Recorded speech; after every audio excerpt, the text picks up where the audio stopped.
ইসলাম হাবিব, দেশ টিভি, ঢাকা। দৃষ্টিভঙ্গির পরিবর্তন ছাড়া নারীর প্রতি বৈষম্য ও সহিংসতা রোধ সম্ভব নয় বলে মন্তব্য করেছেন রাষ্ট্রপতি আব্দুল হামিদ। বলেন, পিতৃতান্ত্রিক দৃষ্টিভঙ্গির কারণে নারীরা তাদের কাজের যথাযথ স্বীকৃতি ও মর্যাদা থেকে বঞ্চিত হচ্ছে। বিকেলে রাজধানীতে নারী পুরুষ সমতা বিষয়ক প্রচারাভিযানের উদ্বোধনী অনুষ্ঠানে রাষ্ট্রপতি এসব কথা বলেন।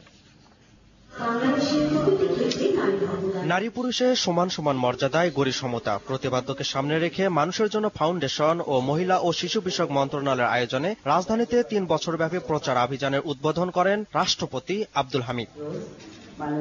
এ সময় রাষ্ট্রপতি বর্তমান সমাজ উন্নয়নে নারীদের ভূমিকার প্রশংসা করে বলেন, বর্তমান জিডিপিতে নারীদের অবদান 20% হলেও নারীর সামগ্রিক কর্মকাণ্ড সম্পৃক্ত হলে এটি 48% উন্নীত করা সম্ভব। বর্তমান সরকার নারীর অধিকার ও মর্যাদা রক্ষায় নানা পদক্ষেপ নিয়েছে বলেও জানান রাষ্ট্রপতি। প্রথাগত পিতৃতান্ত্রিক দৃষ্টিভঙ্গির কারণে বিভিন্ন সময়ে নারীরা তাদের কাজের যথাযথ স্বীকৃতি ও মর্যাদা থেকে বঞ্চিত হচ্ছেন।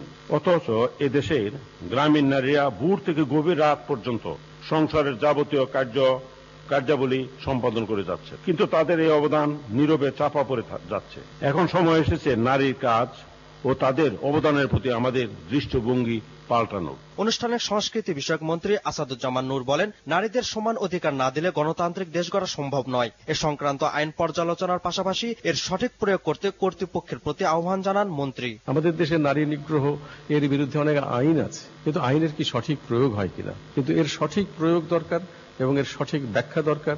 প্রয়োজন হলে আইনটিকে আরো বিস্তৃত করা প্রয়োজন।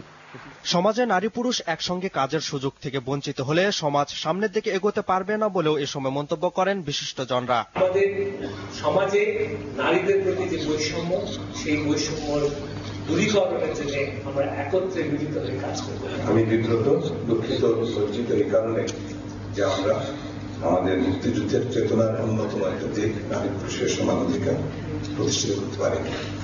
আপেল মাহমুদ, দেশ টিভি, ঢাকা। যুক্তরাষ্ট্রের বাজারে জিএসপি সুবিধা ফিরে পেতে বাদবাকি 3 শর্ত এ মাসের মধ্যেই পূরণ হবে বলে আবারও জানিয়েছে সরকার। এই সংক্রান্ত